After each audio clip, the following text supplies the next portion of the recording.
గ్రంథము 1వ అధ్యాయము 8వ వచనం నుంచి కొన్ని మాటలు మనం చదువుకుందాం. దయచేసి ఎవరైనా చదువుతారా? ఆల్ఫయు ఒమేగాయు నేనే, వర్తమాన భూత భవిష్యత్తు కాలములలో ఉండువాడును నేనే అని సర్వాధికారి దేవుడునకు ప్రభు సెలవిచ్చుచున్నాడు. మీ సహోదరుడు యేసును బట్టి కలుగు శ్రమలోను, రాజ్యములోను, సహనములోను పాలివాడునైనా యోహానును నేను దేవుని వాక్యము నిమిత్తము, యేసును గురించిన సాక్ష్యము నిమిత్తము పద్మాసు ద్వీపమున పరవాసునైంది. ప్రార్థన చేసుకుందాం. పరిశుద్ధుడైన తండ్రి, ప్రేమ కలిగిన ఆయన వందనాలు చెల్లిస్తూ ఉన్నాను. జీవము కలిగిన తండ్రి, జీవాధిపతి, కృతజ్ఞతలు చెల్లిస్తూ స్తుతిస్తూ ఉన్నాను. మహాగణుడువు, మహోన్నతుడువు, సర్వశక్తిమంతుడు నీవు గనుక వందనాలు చెల్లిస్తూ ఉన్నాను. ఈ అంత్య దినాల్లో ప్రజ్ఞ గ్రంథంలోంచి అనేకమైన సంగతులు ధ్యానం చేసుకోవడానికి మీ కృప మాయాన్ని ఉంచుతూ ఉన్నందుకు వందనాలు చెల్లిస్తూ ఉన్నాను. ప్రభా స్తోత్రం. మీ దయా, మీ దీవెన, మీ ఆశీర్వాదము, మీ కనికరము, మీ కృప మాతో ఉంచి దీవించి రక్షించమని ప్రతిమలాడుకుంటూ కృతజ్ఞతలు చెల్లిస్తూ స్తుతిస్తూ ఉన్నాను. దాసుడు తన యజమానుడి వైపు చూస్తూ ఉండినట్లుగా, దాసురాలు తన యజమానుడి చేతి వైపు చూస్తూ ఉండినట్లుగా ఈ ఉదయకాల సమయంలో మీ వైపు ఆశతో కనిపెడుతూ ఉన్నాను. ఆయన మీ దయించి దీవించి రక్షించమని ప్రార్థన చేస్తూ కృతజ్ఞతలు చెల్లిస్తూ స్తుతిస్తూ ఉన్నాను. మీ దీవెన, మీ ఆశీర్వాదము మాతో ఉంచి దీవించి రక్షించండి. చదవబడిన వాక్య భాగాన్ని మీ చేతులకు అప్పగించుకుంటూ ఉన్నాను. దాన్ని విరిచి మాకు వడ్డించమని ప్రార్థన చేస్తూ కృతజ్ఞతలు చెల్లిస్తూ స్తుతిస్తూ యేసుక్రీస్తు నామములో స్తుతించి ప్రార్థిస్తూ ఉన్నాను, కొనియాడుతూ ఉన్నాను, గణపరుస్తూ ఉన్నాను. జీవం గల పరమ తండ్రి. ఆమేన్, ఆమేన్, హల్లెలూయా. ఈ ప్రజ్ఞ గ్రంథంలో ప్రాముఖ్యమైన అంశము దేవుని యొక్క రాజ్యము. ప్రియులారా, ఈ లోక రాజ్యాలన్నీ కూడా ఏ విధముగా దేవుని రాజ్యం అయ్యాయో దానిని గురించినటువంటి ప్రాముఖ్యమైన సందర్భం అనేది ఈ ప్రజ్ఞ గ్రంథంలో అంత్యకాలంలో దేవుడు మనకు బయలుపరుస్తూ ఉన్నాడు. ఆ సంగతిని మనము గత వారం ధ్యానం చేసుకున్నాము. ప్రియులారా, ఈ మాటలు ఇంకను మనం ధ్యానం చేసుకుందాము. 8వ వచనం చూసినట్లయితే, ఆల్ఫయు ఒమేగాయు నేనే, వర్తమాన భూత భవిష్యత్ కాలంలో ఉండువాడును నేనే అని సర్వాధికారియు దేవుడు ప్రభువు సెలవించుచున్నాడు. దేవుని నామానికి మహిమ కలుగును గాక. ఆల్ఫయు ఒమేగాయు నేనే. ఆల్ఫా అనేది గ్రీకు అక్షరమాలలో ప్రథమ అక్షరం. ఒమేగా అనేది గ్రీకు అక్షరమాలలో చివరి అక్షరం. అంటే దాని అర్థము నేనే ప్రారంభము, నేనే ముగింపు. దేవుని నామానికి మహిమ కలుగును గాక. ప్రియులారా, ప్రతి దానికి ఆయనే ప్రారంభము, ఆయనే ముగింపుగా ఉండినట్లుగా దేవుని వాక్యంలో మనం చూస్తూ ఉన్నాము. ఎప్పుడు నేను చెప్తున్న మాట మరలా చెప్తూ ఉన్నాను. నీవు ఆరాధిస్తున్న దేవుడు, నేను ఆరాధిస్తున్న దేవుడు శాశ్వత కాలం నుంచి శాశ్వత కాలం వరకు ఉండే దేవుడని మరొకసారి జ్ఞాపకం చేస్తూ ఉన్నాను. దేవుని నామానికి మహిమ కలుగును గాక. మరి ముఖ్యంగా యేసుక్రీస్తు ప్రభువారు ఏదో క్రొత్త నిబంధన కాలంలో వచ్చినటువంటి దేవుడు కాదు ప్రియులారా. యేసుక్రీస్తు ప్రభువారు ఆల్ఫా ఒమేగా ఉన్నారు. ఆయనే ప్రారంభము, ఆయనే ముగింపు, ఆయనే ప్రారంభము, ఆయనే అంతమై ఉన్నాడని దేవుని వాక్యానుసారంగా మరొకసారి స్థిరముగా నమ్మాలని ప్రభు పేరట నేను మీకు తెలియజేస్తూ ఉన్నాను. దేవుని నామానికి మహిమ కలుగును గాక. ప్రియులారా, కాలం యొక్క ఆ ప్రారంభంలో ఆయన నిలవబడి భవిష్యత్తును చూస్తూ ఉన్నాడు. అదే కాలం యొక్క ముగింపులో నిలవబడి ఆయన గతాన్ని చూస్తూ ఉన్నాడు. ఎందుకంటే ఆయనే ప్రారంభము, ఆయనే ముగింపు. ఆది యందు ఉన్నవాడు ఆయనే, అంతంలో ఉన్నవాడు కూడా ఆయనే. ప్రియులారా, ఒక మాట చెప్తూ ఉన్నాను.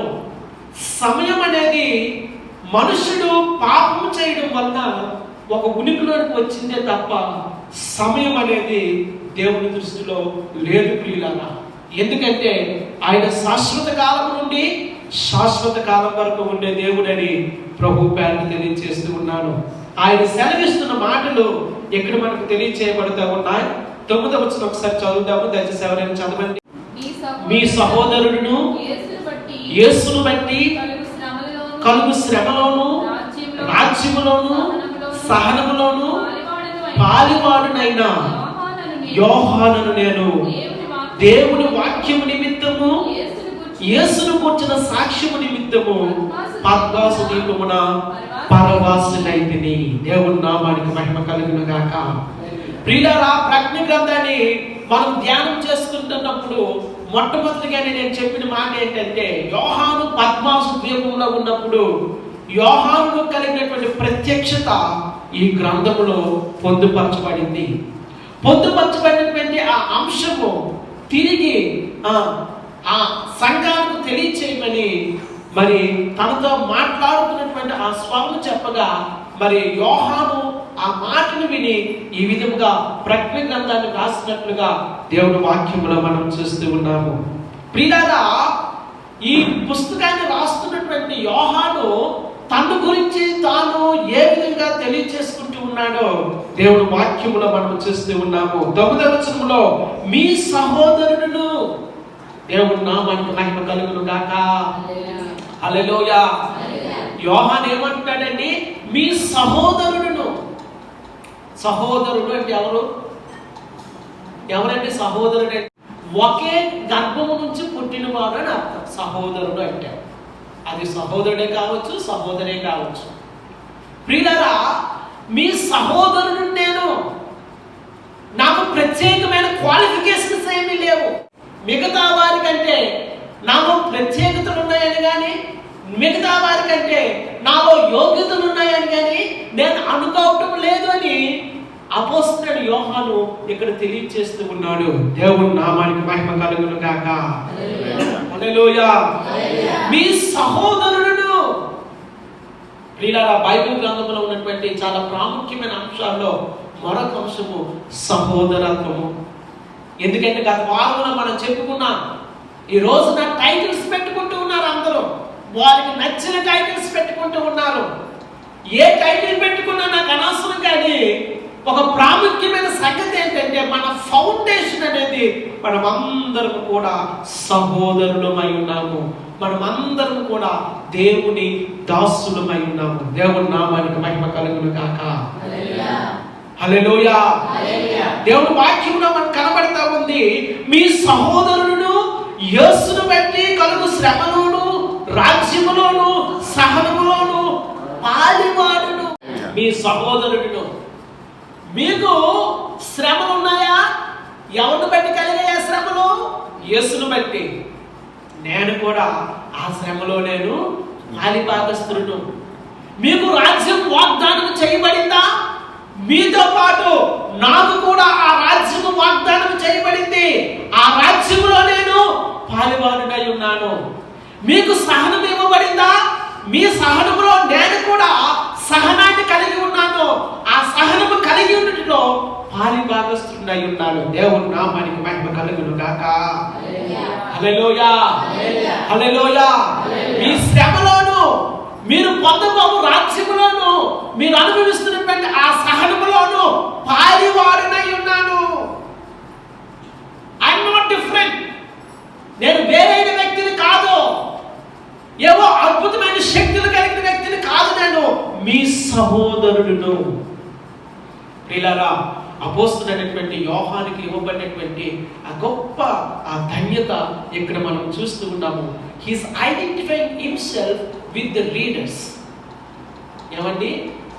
తన గ్రంథాన్ని చదువుతున్న వారితో తను తాను ఐడెంటిఫై చేసుకుంటూ ఉన్నాడు.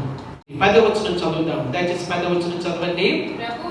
ప్రభు దినమందు ఆత్మవశుడై ఉండగా బోరదను వంటి గొప్ప స్వరము నీవు చూచుచున్నది పుస్తకములో రాసి Ephesus, Smyrna, Pergamum, Thyatira, Sardis, Philadelphia, Laodicea అను 7 సంఘములకు పంపుమని చెప్పుట నా వెనుక వింటిని. దేవుని నామానికి మహిమ కలుగును గాక.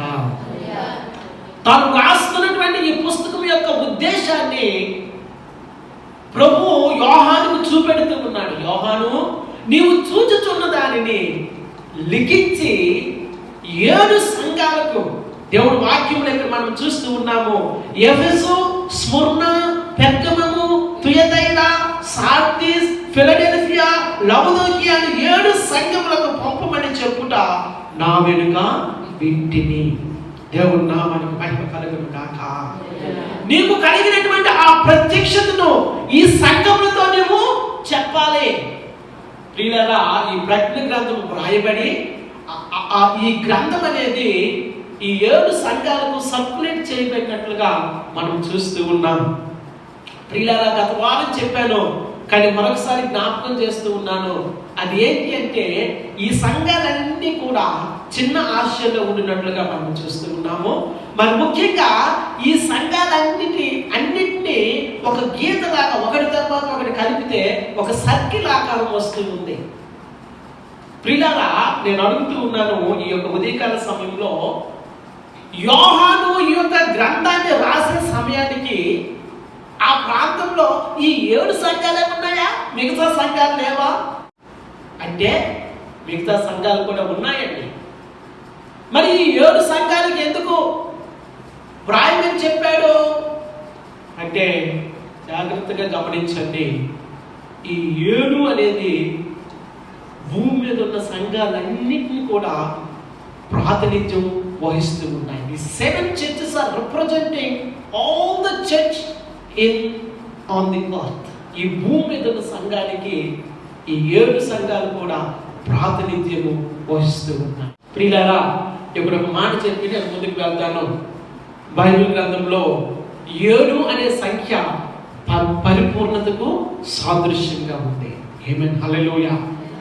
అలాగే బైబిల్ గ్రంథంలో 12 అనే సంఖ్య కూడా పరిపూర్ణతకు సాదృశ్యంగా ఉంది.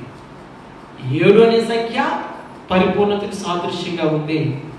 12 అనే సంఖ్య కూడా పరిపూర్ణతకు సాదృశ్యంగా ఉంది. అయితే తేడా ఏంటి ఈ రెండింటికి? ప్రియులారా, 7 అనేటువంటి సంఖ్య పరిపూర్ణతను చూస్తూ ఉంది, కానీ అది భూమి మీద ఉన్న సంగతుల విషయంలో పరిపూర్ణతను సూచిస్తూ ఉంది. 12 అనేటువంటి సంఖ్య పరిపూర్ణతను సూచిస్తూ ఉంది, అది పర సంబంధమైన విషయాల్లో పరిపూర్ణతను చూపెడుతూ ఉంది. దేవుని నామానికి మహిమ కలుగును గాక. 7 అనేది 3+4. 3 అనేది దేవుని సంఖ్యగా మనం చెప్పుకోవచ్చు, త్రిత్వానికి సూచనగా చెప్పుకోవచ్చు. 4 అనేది ప్రియులారా సృష్టిని మనం చెప్పుకోవచ్చు. బైబిల్ గ్రంథంలో చాలాసార్లు 4 జీవులు, 4 కార్నర్స్, అలాగే 4 వింగ్స్ అనేటువంటి ఆ సందర్భాన్ని మనం చూస్తూ ఉంటాం. 4 దిక్కులు. ప్రియులారా, 4 అనేది సృష్టిని సూచిస్తూ ఉంది. 7 అంటే 3+4 అంటే సృష్టి దేవుడితో కలపబడటం అనేది 7 అనే సంఖ్య పరిపూర్ణతను సూచిస్తూ ఉంది. దేవుని నామానికి మహిమ కలుగును గాక. హల్లెలూయా, హల్లెలూయా. 12 అనేది పరిపూర్ణత చూపెడుతూ ఉంది. అది ఎలాగంటే 3 into 4. ఏమండి అంటే సృష్టి అనేది దేవుడితో కలుపబడితే, ప్లస్ చేయబడితే అది పరిపూర్ణత భూ సంబంధమైన విషయాల్లో. ఏమండి, పర సంబంధమైన విషయాల్లో సృష్టి అనేది దేవుడితో కలుపబడ్డం కాదండి, దేవుడితో మెర్జ్ అయిపోతుంది. అది సంపూర్ణత. 12 అనేటువంటి సంఖ్య. దేవుడి నామానికి మహిమ కలుగును గాక. 12వ వచనం నుంచి చదువుదాము. 12వ వచనం నుంచి 20వ వచనం వరకు ఉన్నటువంటి ఆ లేఖన భాగంలో ప్రాముఖ్యంగా యేసుక్రీస్తు ప్రభువారి యొక్క వర్ణనను మనం చూస్తూ ఉన్నాము. 12వ వచనం నుంచి చదువుదాము. ఇది వినగా నాతో మాట్లాడుచున్న స్వరమేమిటో అని చూడ తిరిగి తిరుగుగా 7 సువర్ణ దీపస్తంభములను ఆ దీపస్తంభము మధ్యను మనుష్య కుమారుని పోలిన యోగనిని చూచితిని. ఆయన తన పాదముల మట్టుకు దిగుచున్న వస్త్రము ధరించుకొని రొమ్మునకు బంగారు తట్టి కట్టుకొని ఉండెను. యేసుక్రీస్తు ప్రభువారి యొక్క ప్రత్యక్షతని మనుష్య కుమారుడు. ఆమేన్, హల్లెలూయా.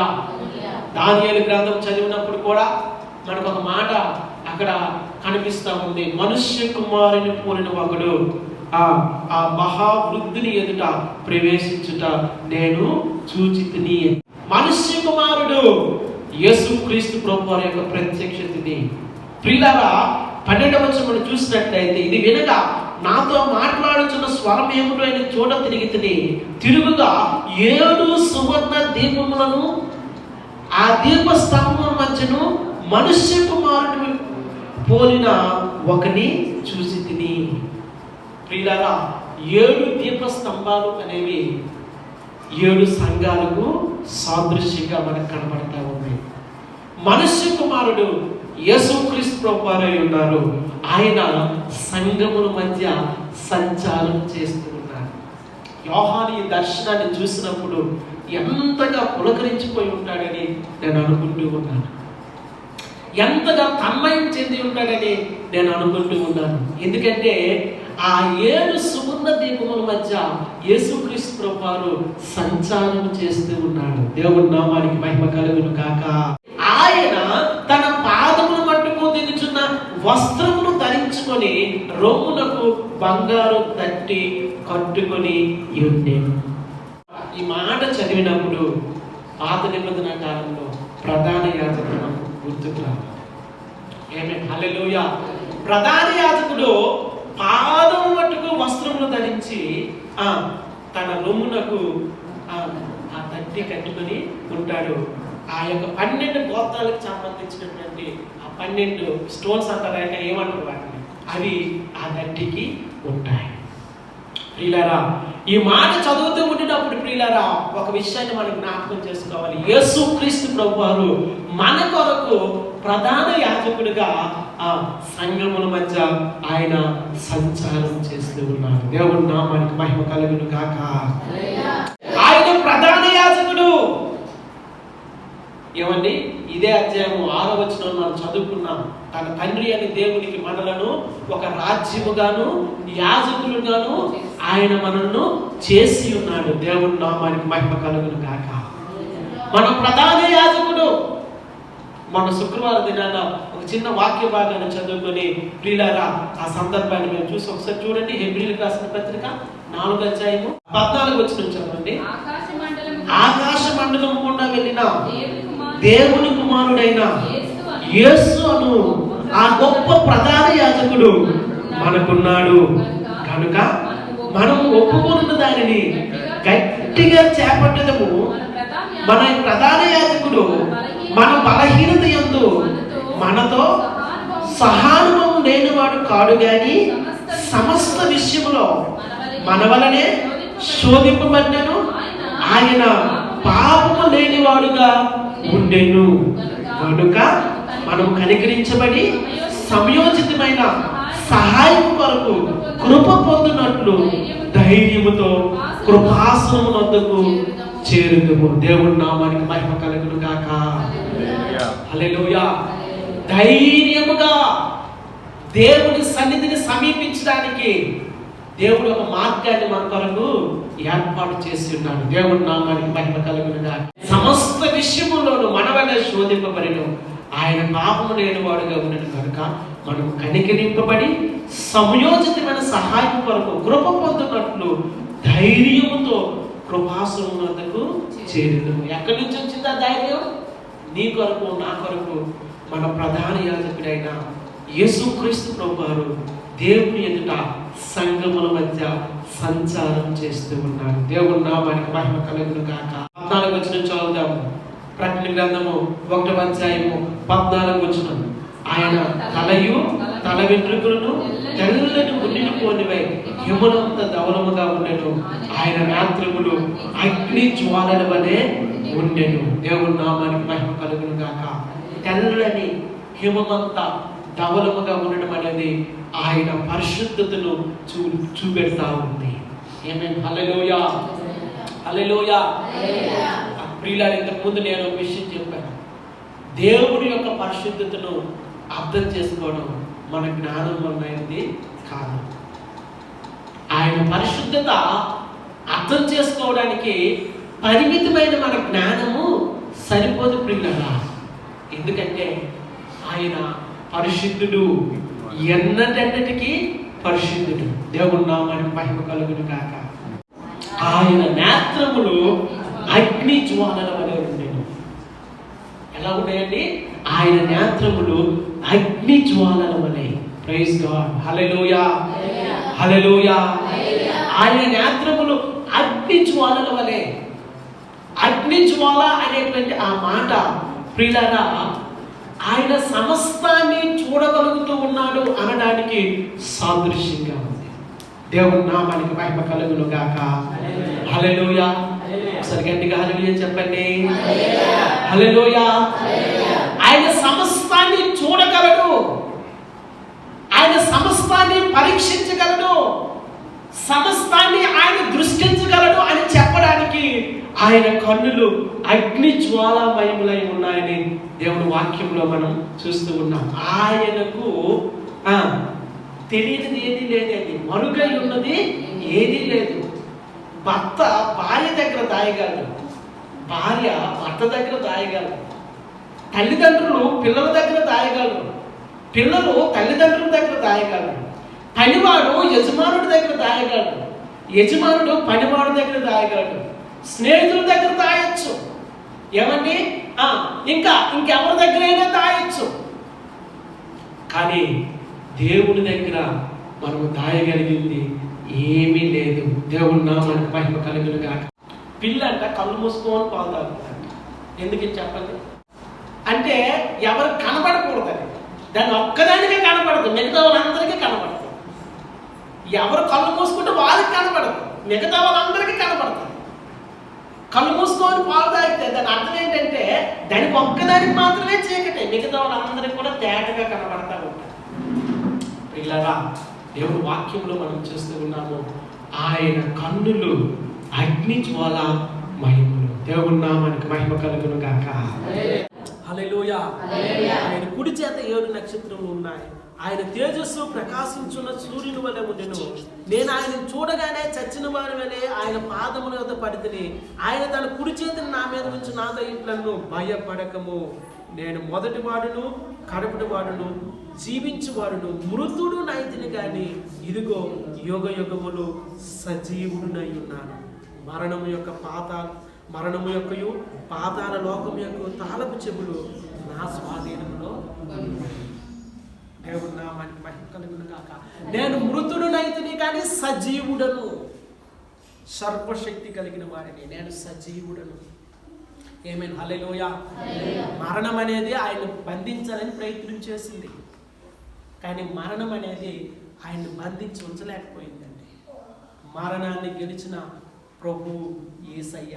దేవుని నామానికి మహిమ కలుగును గాక. పునరుత్థానుడు ఆయన, పునరుత్థానపు బలం ఆయనలో ఉంది. ప్రథమ ఫలముగా లేపబడినవాడు, మృత్యుంజయుడు ఆయన. మరణాన్ని జయించి మనుషులు కూడా మరణాన్ని జయించే విధముగా ప్రియులారా అత్యధికమైన తన పునరుత్థాన బలము చేత నింపుచున్న ప్రభు ఆయన. ఆయన అంటూ ఉన్నాడు, ఇదిగో నేనే మొదటి వాడును, నేనే కడపటి వాడును, జీవించువాడును, మృతినైతిని గాని ఇదిగో యుగ యుగములు సజీవుడునై ఉన్నాను. నేను మృతుడయ్యాను కానీ యుగ యుగములు, చెప్పాను కదండి, eternity fast to the eternity future. శాశ్వత కాలం నుండి శాశ్వత కాలం వరకు ఉండేవాడు ఆయన. దేవుని నామానికి మహిమ కలుగును గాక. యేసుక్రీస్తు ప్రభువారు ఏదో క్రొత్త నిబంధనలో సువార్తల్లో కనబడ్డాడని కాదు ప్రియులారా. యేసుక్రీస్తు ప్రభువారు ఏదో క్రొత్త నిబంధనలో సువార్తల్లో కనిపించాడు కనుక అక్కడి నుంచి ఆయన జీవితం ప్రారంభించాడని అనుకోకండి. He's there before everything. సమస్తము సృష్టించబడక ముందే ఆయన ఉన్నాడు. సమస్తము కూడా ఆయన కొరకే చేయబడ్డాయి. దేవుడి నామానికి మహిమ కలుగును గాక. ఈ సృష్టి అంతా కూడా ఆయన కొరకు చేయబడింది. ప్రియులారా, ఆయన మృతి చెందాడు కానీ యుగ యుగముల వరకు సజీవుడై ఉన్నాడు. మరణము యొక్కయు పాతాళ లోకం యొక్క తాళపు చెవులు ఆయన స్వాధీనములో ఉన్నాయి. దేవుని నామానికి మహిమ కలుగును గాక. అంటే భూమి అంతటా, ఈ సృష్టి అంతటా సర్వాధికారము యేసుక్రీస్తు ప్రభు వారికి ఇవ్వబడింది. అదే యేసుక్రీస్తు ప్రభు వారు చెప్పిన మాట, ఇదిగో ఈ భూమి మీద సర్వాధికారం నాకు ఇవ్వబడింది కనుక మీరు సర్వలోకమునికి వెళ్ళి సువార్తను ప్రకటించండి. ఆమేన్, హల్లెలూయా. సమస్త జనులను శిష్యులుగా తయారు చేయండి, వారిని తండ్రి యొక్కయు కుమారుని యొక్కయు పరిశుద్ధాత్మ నామములోనికి బాప్తిస్మం ఇవ్వండి. ఆయన ఇచ్చినటువంటి ప్రధాన ఆజ్ఞది. సమస్త అధికారం నా చేతికి ఇవ్వబడింది. మరణము యొక్కయు పాతాళ లోకం యొక్కయు తాళపు చెవులు నా స్వాధీనములో ఉన్నాయి. మరణాన్ని జయించాలి నేను. ఏమండి? మరణం యొక్కయు పాతాళ లోకం యొక్క తాళపు చెవులు నా దగ్గర ఉన్నాయి. నేను సజీవుడును, యుగ యుగముల వరకు సజీవుడునని యేసుక్రీస్తు ప్రభు వారు మనకు తెలియజేస్తూ ఉన్నారు. చివరి ప్రియులారా 19 వచ్చినప్పుడు చదివేసి మనం ముగించుకుందాం. కాగా నీవు చూచిన వాటిని, ఉన్న వాటిని, వీటి వెంట కలుగుపోవు వాటిని, అనగా నా కుడి చేతిలో నీవు చూసిన 7 నక్షత్రములు కూర్చున్న మర్మములు, ఆ 7 సువర్ణ దీపస్తంభముల సంగతియు వ్రాయుము. ఆ 7 నక్షత్రములు 7 సంఘములకు దూతలు, ఆ 7 దీపస్తంభములు 7 సంఘములు. సంఘముల మధ్య సంచరించేవాడు ఆయన. ప్రధాన యాజకుడు నీ కొరకు నా కొరకు సంఘముల మధ్య పరిచారం చేస్తూ ఉన్నాడు, పరిచర్య చేస్తూ ఉన్నాడు. ఈ ప్రధాన యాజకుడు మనలాగనే శ్రమ పొందాడు, నీకులాగనే నాకులాగనే శోధించబడ్డాడు, పాపం చేయలేదు. ఆయన మన కొరకు ప్రధాన యాజకుడిగా ఉన్నాడు కనుక ధైర్యంగా ఆయన కృపా సన్నిధికి మనం చేరుతూ ఉన్నాం. ఎక్కడి నుంచి వచ్చింది మనకు ధైర్యం? మన ప్రభువు ప్రధాన యాజకుడిగా ఉన్నాడు కాబట్టి ఆ ధైర్యం మనకి ఇవ్వబడింది. ఆయన యుగ యుగములకు కూడా సజీవుడిగా ఉన్నాడు కనుక ఆ సజీవుడైన దేవుణ్ణి మనం అందరము స్తుతించి ఆరాధించాలని, ఆ ప్రభువును మన జీవితాల్లో నమ్మకంగా కలిగి ఉండాలని, ఈ అంత్య దినాల్లో ఇంక నువ్వు ప్రభువును అంటిపెట్టుకొని ప్రభువు యొక్క కృపలో ఆత్మీయంగా ఎదుగుతూ ముందుకు వెళ్ళాలని తెలియజేస్తూ నా మాటలు ముగిస్తూ ఉన్నాను. అటువంటి కృపను పరిశుద్ధ ఆత్మదేవుడు మనందరికీ నడిపించి దీవించి ఆశీర్వదించును గాక.